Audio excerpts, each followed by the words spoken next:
principles of education and College of Business and Economics,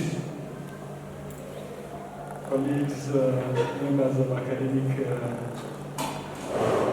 staff, faculty, and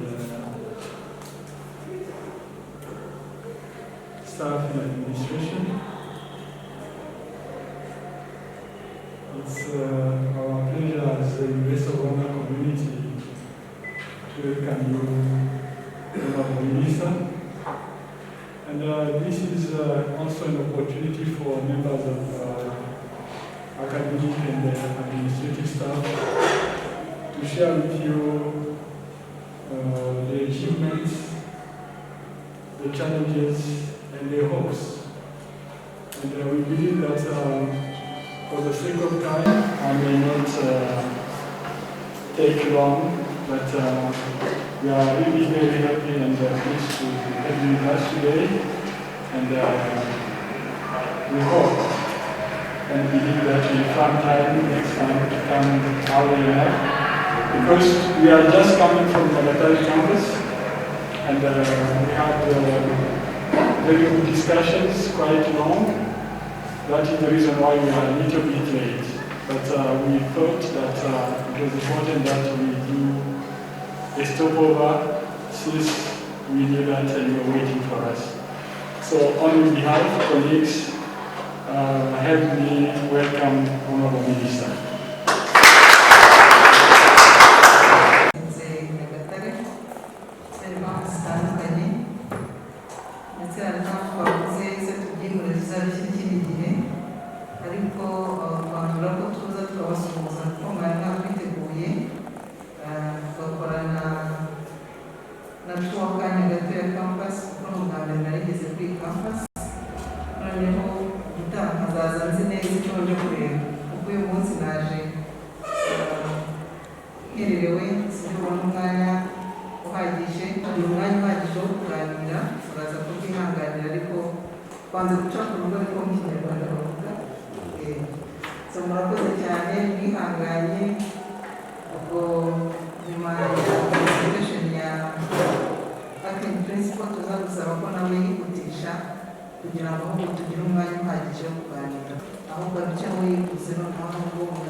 Good afternoon.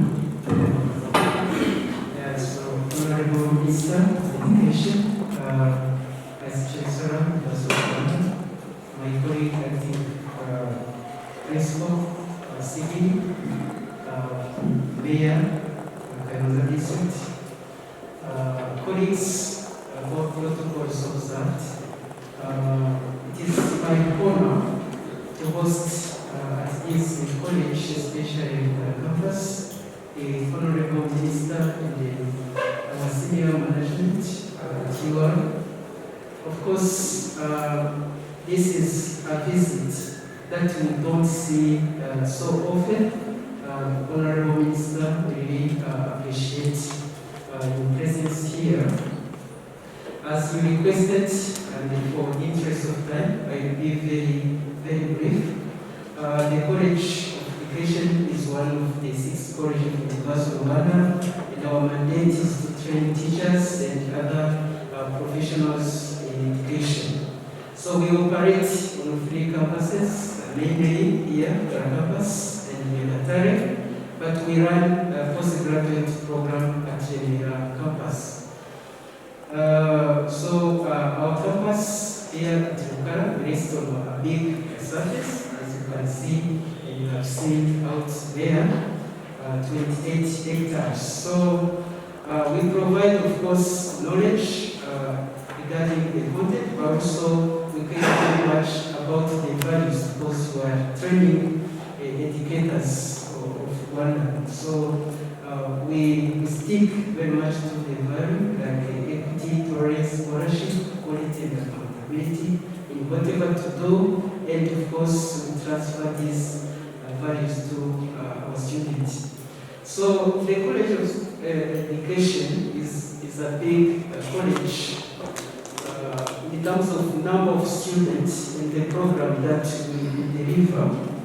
We've got 2 schools, and the main one, the School of Education with 4 departments, and the second one is the School of Inclusive and Special Needs Education with 2 departments. So we've got academic units or centers, starting from the African Center for Effective Teaching in Mathematics and Science, the Open Distance and E-Learning, which is serving all your colleges in terms of promoting blended teaching and learning.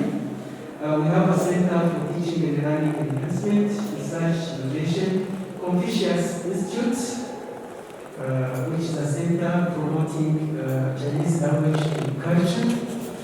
And we are working on the establishment of Ayuara Center, which is a resource center for special needs services to support both staff and students. Then administration, we got a number of units, about 10 units or 9. So can you move fast? As you can see, the total number of students registered for this academic year is now undergraduate, 7,220. Yes, of course, they are not all based here. The part STEM program are here, and the non-STEM are in that area. So can you move on? Postgraduate students, we don't have many. So we have about 260, which are ongoing, but there are, of course, students who have recently completed their studies and are waiting for graduation. They are not counted among this figure reported. For the staff, we are having academic staff, we are having about 147, but these are active. It doesn't include those who are studying. If we add those who are studying, we have 154. So in the ranks, we have a few professors, and most of our staff are lecturers and assistant lecturers, so only PhD and masters. So we have a few number of tutorial assistant holding bachelor's degree. So can you move on? So we've got a number of undergraduate program. For degree, bachelor's degree, we have got 37 program. Can you move on? For diploma program that we ran this year in a DTP program. DTP is distance training program. So we've got 23. Can you move on? Then for postgraduate program, we've got 11 masters and 22 PhD accredited by HEC. So can you move on? And we've got also some postgraduate program which offer certificates. We can say that this is to upgrade the skills so that teachers in secondary schools can get the qualification to teach in secondary school. So for that we offer a postgraduate diploma in education. And for the staff who need to teach in higher education, then we offer a certificate teaching and learning in higher education. So can you move on? So we offer also what we call CPD program, especially for secondary school teachers so that they can gain workplace skills. So can you move on? We wanted to share with you some of the achievements because we know that the African Center is really a government project, and when you are here, it's an opportunity to present how it is performing. So recently, 3 of our PhD students have successfully defended their masters, their PhD, and they will graduate during the next graduation. For us, it is really an achievement. And the first cohort of masters also have submitted their dissertation. So we are progressing very well in terms of publishing in the peer-reviewed journals. Most of them indexed with Scopus or Thomson Reuters. And we are in the process of getting an international accreditation of PhD and master's program in the center. Can you move on? Also, the Confucius Institute, we have to highlight this achievement, 3 projects achieved. And recently, we are in the process of completing a language lab. So it is hosted in this building. It is going to help our students to do more practice and improve their English proficiency basis. Thank you very much. And the students being present here and also Rwanda College of Education campus. So my intervention or my concern was presented by the principal, but for me as a student representative, I would like to hear from the Honorable Minister on the issue concerning laptops for year 1 and year 2 students. For sure it is really a challenge for the students who are doing their business here, which is studying. So, for me, in brief, I would like to hear from the Honorable Minister, what's the way forward? What is the plan for the government of Rwanda to sort out this issue? Because it is according to your regulations, 227 saying that the first class, second class and the lower class. A student who got pass of 80%, but need to have maximum first 70. This one will be, we have a first class. And this shows that it is a challenge as student to say that if you have 480 credits, once you have less than 60 marks, and you see that you got a lower class division. So we need, how can this be, student can be helped so that this regulation can be changed. Thank you.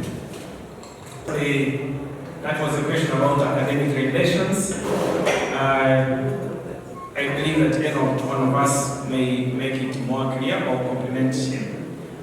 Any other question? I understand these are students, and if there's any one of us academic staff also has a question or a clarification, he is or she is also welcome to ask.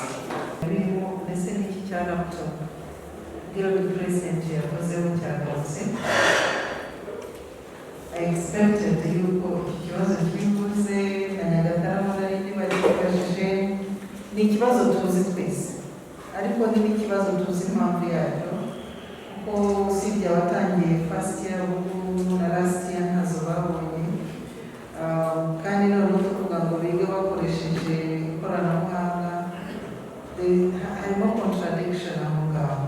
So ni ikibazo twahuye nacyo ariko turi gushakira ibisubizo dufatanyije na DRG kugira ngo turebe ni scheme ziriya laptop zizajya zibonekamo kuko mubizi n'abazibonye n'ubundi hari ibibazo kuri positivo, ikibazo cyabagaho kuri tekinike cyangwa ugasanga nk'abigaga nka engineering bo wasangaga rwose batabasha kubikoresha. So it was a big issue. Mu byo turi gushaka ari igisubizo kirambye kubera ko turaduhangayikishije nk'uko nabivuze turivuguruza ntabwo ngo mwiga gukoresha ikoranabuhanga kandi tubafasitira kugira ngo babashe gukoresha. Turi kuganira na Ecofin na DRG kugira ngo tubone igisubizo kirambye kizajya gituma mubona izo laptop. Ariko hagati aho bajya nka Nyagatare batubwiye bati mu gihe zitaraboneka mutwemerere tubone nk'amezi 3 ya buruse, noneho abadafite na smartphone byibuze babashe kuzakorana. Ukuvuga ngo twihanganira natwe turabizi ko bihangayikishije tugashaka igisubizo kirambye mu gihe kitaraboneka ngo gukomeza kwifashisha uburyo bwa musangano ndetse na bagenzi banyu.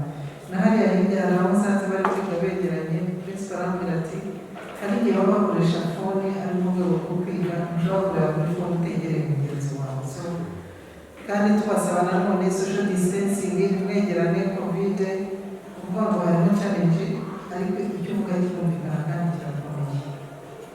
Icya kabiri nanjye sinabashije kucyumva, araza kumbwira niba uko njya kukivuga ariko kimeze. Aravuga ati first class hari turavuga ngo amasomo yose agire amanota angana. Akavuga ati ushobora kugira ibyago isomo rikagira no less than 70 cyangwa 75 bigatuma utabona first class kandi ahandi hose ufite maximum. Nicyo wabazaga first class nyine ni first class. You have to be fast in everything. Ariko ntabwo ari icyo twafatira umwanzuro hano. We are even reviewing na guidelines zijyanye na qualification framework. Ni ikintu abantu baganiraho bakareba niba gifite koko ireme, ariko iyo concern twayumvise. Unfortunately ntabwo mpitamo igisubizo, ariko igisubizo nguhaye ni uko gitwara nk'icyifuzo noneho abari kureviewinga guidelines bakongera bakareba muri izo good enough nyine turi kuzireviewinga kubera the new qualification framework, noneho kugira ngo abantu barebe ese muri guidelines zihari hari cyahinduka bitewe n'icyifuzo mwatanze. Ibindi ngira ngo hari challenges nubwo mutabibajije, there are challenges that were raised by the principal. One is about infrastructure. When you talk about infrastructure, there are classrooms, there are laboratories, there are accommodation, there are sports and physical education facilities, especially that you have a program related to this, physical education and biology, so meaning that you can't learn without practicing what you learn in class. All these are very relevant. It is important that we don't know that those challenges are there, but the important thing is to put them in the plan about expansion, about infrastructure development, and only to release you for ikibazo gihari. Ariko hari ikintu kimwe umukuru w'igihugu ajya akunda kutubwira muri speeches ze. Ntabwo dufite byinshi by'umurengera, ariko we have to understand that we can do more with the little we have. Mu bike dufite tugerageze kubikoresha efficiently. Mu gihe tugenda twongera ibikorwa, ariko tugerageze no kumaximiza ibyo dufite tubikoreshe nk'uko byagakwiye. Aha ngaha ndagira ngo rwose mbibasabe, we are always challenged and criticized you when it comes to infrastructure. The University of Rwanda is misused. So it will be very hard. Nubwo atariyo mpamvu tuba n'ibindi bitaboneka byose uko tubishaka. But if we have to convince the government to put more money into the infrastructure, we have to make sure that what we have is used efficiently and in a proper way. Ariko tubone naho duhera dukomeza gukora ubuvugizi, turashima ibyo twabonye, ariko we need this and this. Ariko all in general n'uvuga gutyo ntitwabura gushima yuko nubwo izi challenges zihari ntabwo zihagarika ubuzima bwo mu ishuri. Nubwo bwitangiye burabugira turabizi, ubwo ni ukongeraho kugira ngo turebe ko tudacika intege kubera ko dufite ibibazo byinshi ngo tuvuge ngo n'indahabwa iby'isi muri iki ngiki. Ariko n'ubundi turashima n'ibihari bibasha gukoreshwa kandi abanyeshuri bakabasha kwiga. Ariko hari ikindi turi kuba challenge ubwo ni kuri college education, ntabwo nagenda ntakivuze. Ndabizi iyo bari kureba muri review ya programs,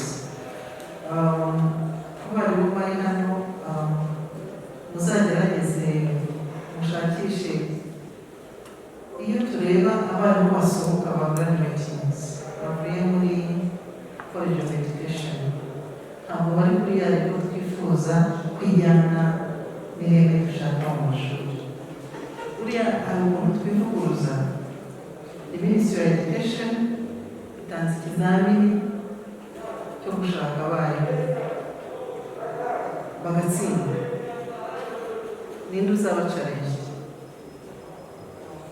Education is as blending a college, no? Kubera ko twese turi bamwe. Icyo nshaka kuvuga ni ukureba mu buryo bw'imyigishirize yenda mutageze aho bahuriye n'izi challenges uburyo programs zubatse n'uburyo dutraininga abarimu ese bavamo kuko abarimu bagiye gukemura cya kibazo cy'ireme ry'uburezi dufite aho murabizi rwose we are criticized yuko dufite ikibazo cy'ireme. What can we do together to address that challenge or that problem? Ubwo ni ukukora nza kugira ngo nanjye mbasigire sinabonye umwanya uhagije kugira ngo mwumve n'ibitekerezo. Hari issue principal yavuze ko mwakira n'abanyeshuri barenze capacity. Muri college of education turi buze kubasaba kugira iyo balance. Kubera ko kwakira abanyeshuri benshi bakaba burden muri college, noneho ntibashe kubigisha nk'uko byagakwiye, bikarangira dusohoye umubare munini ariko utabasha gukemura ikibazo dufite kugira ngo aho ngaho we are challenged. Ndabyibuka ko hari n'iyindi kuri y'abantu bize education bavuga ngo turi guha akazi ko kwigisha abarimu batize education, ariko biraturuka kuri cya kibazo kubera ko muri test zatanzwe tutabonye aho batwifuza. Hano tukavuga tuti niba umwarimu wigisha physics, biology n'izindi subject, why can't we pick someone wakoze izo subject atari muri education noneho ahubwo tugashaka gukora training ku buryo bagera kuri yayo. Icyo gihe ni nk'aho tuba tugize doubt kuri package twamuhaye muri education ituma abasha kwigisha ya masomo. Ndagira ngo ntabwo nanjye nzi ikibazo aho giherereye, gishobora kuba gituruka ahantu henshi hatandukanye, ariko muzadufashe gukora iyi analysis. Nibiba ngombwa tuzanagaruke twongere tubiganire, ariko byanze bikunze dushobora kuzakemura ikibazo cy'uburezi tudakemuye ikibazo cya mwarimu. Kandi abarimu nitwe tubigisha, twarangiza muri education tukavuga ngo dufite ikibazo cy'abarimu kandi abarimu nitwe tubigisha. Ni ukuvuga ngo tugomba gukemura ikibazo kiri muri twebwe. Byagera no kuri kaminuza rero ahantu bibera no challenging, kaminuza ikavuga iti abanyeshuri barangije senior 6 baza badafite ubumenyi buhagije bwo gukurikira muri kaminuza. So kandi bigishijwe n'ababandi n'ubundi twagraduatinze from our system. Ngira ngo muri iyo challenge ni buriya niyo uvuga ku kibazo cy'abarimu muganikanira kubera ko umuntu yamaze ariko n'ubundi abarimu ni mu bigisha. How do you train them? Hari amahugurwa yagerageje gukorwa muri za TTC twizera ko mu myaka itari imbere hari ikizaba cyahindutse, haba kuri program, haba kubaha ibikoresho bya ngombwa kugira ngo kuko bige bibe na attractive hazemo abanyeshuri kuko b'abahanga bashoboye. Hari kimwe n'abari cyabaye kuri college of education kugira ngo ari nacyo gituma mubona abanyeshuri benshi kumva ko umuntu wese uje muri education abona scholarship, bishobora gutuma nabyo bimugira abanyeshuri benshi. Ariko nanone ntibizarebe kugira benshi no kugira ngo twubahirize ibyo tugomba kubaha kuko basohoke bafite iyo package dushaka, iki cyagomba gukorwa. I'm not blaming you. Kimwe n'uko ushobora kuvuga muti izi challenges dufite, ariko muzabirebe mu buryo buri comprehensive, muvuge muti turabona kugira ngo tugire umwana ushoboye twagombye gukora ABC. So that is the homework isigiye kugira ngo nibiba na ngombwa you will invite me twongere tubikore muri base, turebe n'iki twakorana twebwe nka ministry ndetse namwe n'abanyeshuri mukurundi. Hari igihe dushobora kwibwira ngo twebwe nk'abayobozi turi gukora ibyo bifuza, ariko bashobora kuba bafite ibitekerezo bashobora kubona by'uburyo babona bakwigamo kugira ngo ubu bavemo babana twifuza. So muri make nicyo navuga, ariko ubundi in general turashima ariko turifuza more improvement. Rwose ikintu cyitwa ngo ireme ry'uburezi ni iki twakora ko buriya na definition y'ireme ry'uburezi hari igihe igorana. Hari n'igihe mbwira abantu kubera ko dufite iyi education for all, twagize abanyeshuri benshi biragera kuri buri muntu wese, ariko iyo bavuze ngo ireme ry'uburezi bagira general as if hari abahanga bahari, hari abahanga biga kandi kuko babaye badahari n'indi mirimo y'igihugu yose yaba yarahagaze. So icyo bisaba ahubwo ni ukuvuga ngo dusubire inyuma turebe ibyo dukora n'iki twakongera kugira ngo noneho ba bandi bose bashoboye bagire kuko ryari ry'uburezi byifuza. So munyemereye yenda habaye hari umwe wumva afite icyo ashaka kuvuga kimurika, ijambo rimurika yagombye kugenda twumvise twamuha umwanya ku wundi mwakora kuri assignment none tukazongera tukaza abagenera umwanya atari kuvuga ngo mvuye navanze gahunda nyinshi nkaba naza tukicara tukaganira.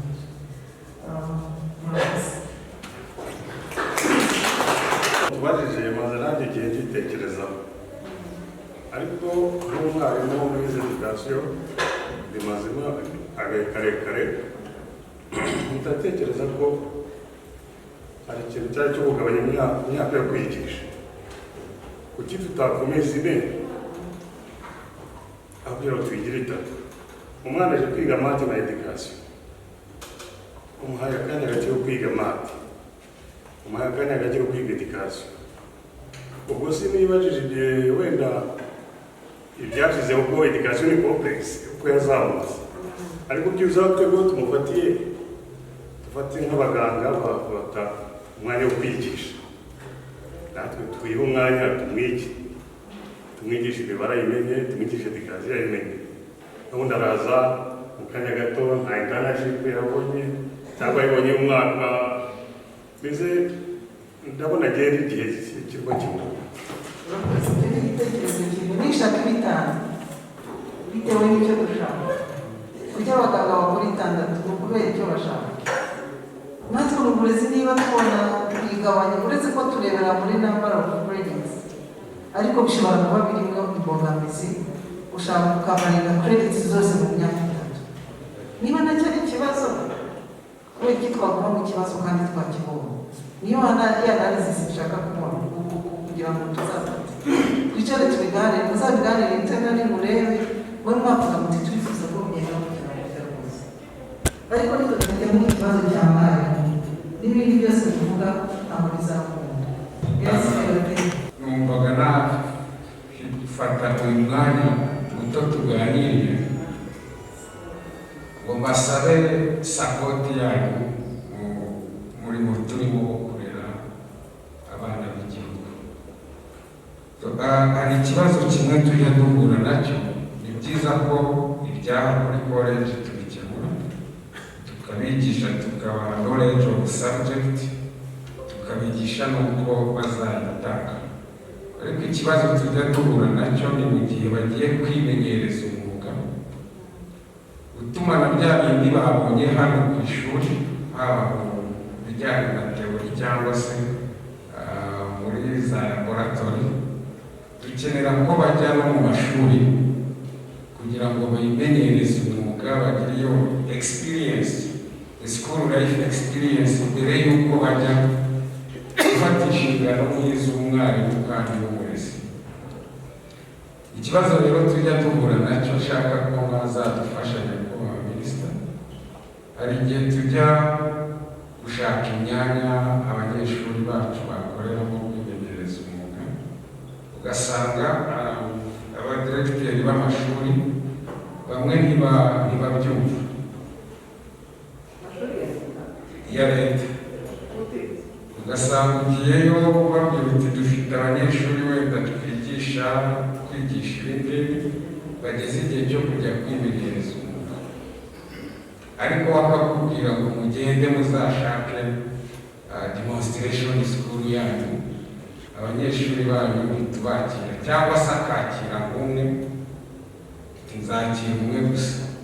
Ugasanga nk'abantu dukorera muri institution imwe ya Medetike dusa nk'aho nk'abafatanyabikorwa tudakorana. Aba rero nasabaga ubufasha bwanyu ngo mudufashe rwose nk'abadukuriye kugira uko n'icyo kibazo cyakemuka. kuko nari nzi yuko ahubwo bakwishimiye kugira chance benshi babafasha mu kazi. Yewe n'ubu icyo cyoroshye, ndetse n'amashuri ya leta n'aya private tuzayigera ahubwo, kuko usanga amashuri ya private bavuga ngo tumenye n'ibiberayo, tumenye n'uko bigisha, n'abo banyeshuri bagiyeyo bagira ikintu gishya bigireho ahantu bagiye. Icyo ngicyo zose turakibafasha, turafatanya kugikemura. Thank you very much, Mr. Chairman. I would like just to thank the Principal for the hospitality and the presentation. That was very clear. And allow me to recognize the Mayor. And we talked once on telephone, but I'm happy to meet with you physically. And first is a good testimony of good working relationships. And at that time we were talking about the issue of the road, so I hope that with his support and the province and the Ministry of Infrastructure, we will see the campus better connected to the main road in the near future. Let me also congratulate the College of Education team. Honorable Minister, this is the only team that managed to secure laptops for all academic staff. How did they do? Good questions. Okay. Yeah. And to be brief, I would like to mention two small things. One is about the college, the school for physical education biology.